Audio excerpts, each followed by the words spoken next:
G'day guys, we're on the line with vocalist slash guitarist Daniel Silk from Painkiller Bookings and Promotions current Band of the Month, premier Australian prog slash metal act Red B. Hi Daniel, cheers for taking the time to speak with me. Oh, cheers for having me, man. So you guys released a 2-track EP called Chokehold earlier this year in March. Now that fans have had a bit of a chance to absorb it, how would you say the response has been? Yeah, it's been really great. Hey, really fantastic. It was done very differently to our full length album that we released about 2 years ago, 3 years ago.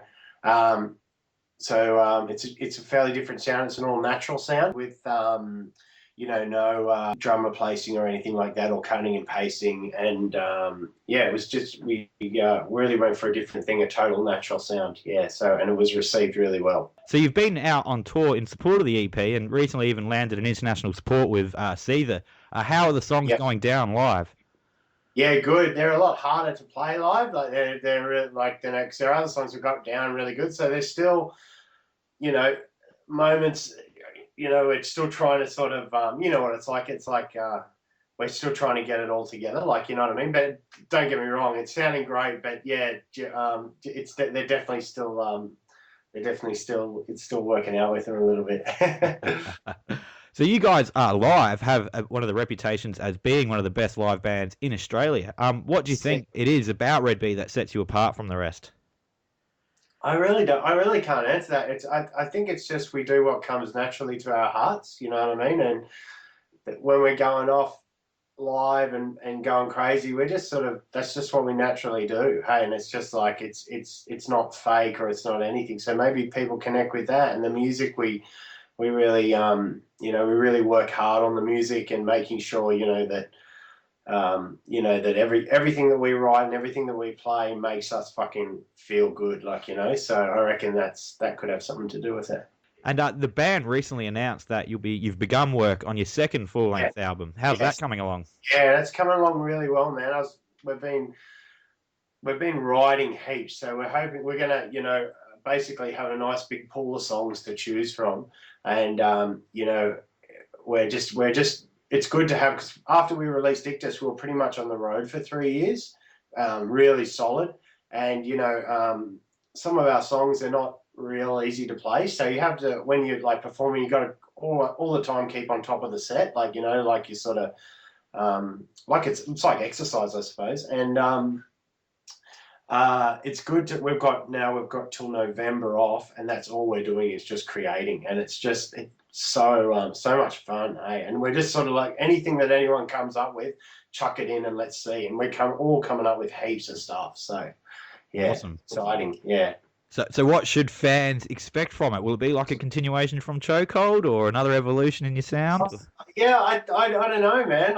It's still early days, so I don't, I really don't know, and none of it's preconceived. So we're just, like I said, we're playing what's coming from our hearts, you know what I mean, and what we're digging. So there's definitely going to be elements of Ictus and the Chokehold I Alone EP. There's going to be definitely elements of that, but it'll be definitely its own monster, definitely. Awesome. And are you hoping to get it out by sort of early next year, or do you have a release date in mind?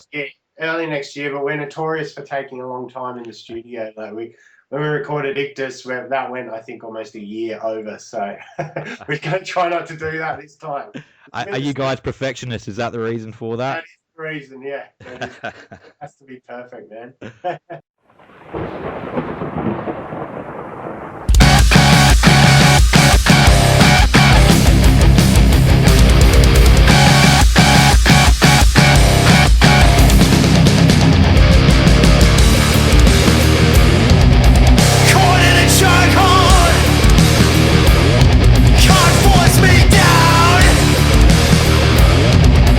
Body and mind, soul, one right.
You guys are very well known for crazy riffs and complicated time signatures, but at the same time, your sound is genuinely catchy.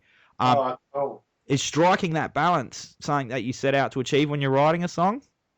Yeah, I suppose. Look, I mean, I don't think about it too much, but there's definitely elements of that in it because, like, we're all into all different styles of music, and I can one day I can be listening to Miles Davis, then I can be listening to Meshuggah the next day, then I can be listening to something like Stone Temple Pilots the next day. So, I like the element of catchiness, but it's sort of not preconceived at all. Like, you know what I mean? I think it just comes with.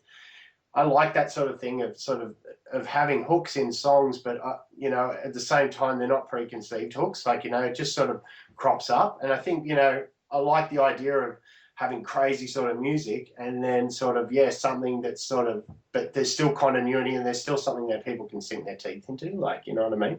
And striking that balance, it's such a beautiful thing. Like, For sure. yeah. So obviously it's not easy to go about doing that. How long does it usually take you to write a Red B song? It takes us a fair while, but like I've been into crazy odd time signatures, and so has the other band members since I was a kid. It was when I started listening to that sort of stuff. I straight away I love that sort of thing. So that I find it actually hard to write straight, like a straight song, like that's just straightforward, like, you know what I mean, like, which is sort of cool, like, but yeah, I find it harder to write something in four. So that sort of idea of crazy signatures and stuff, that just comes heaps natural. Like, it's just something that my ear always goes straight to, like, you know what I mean?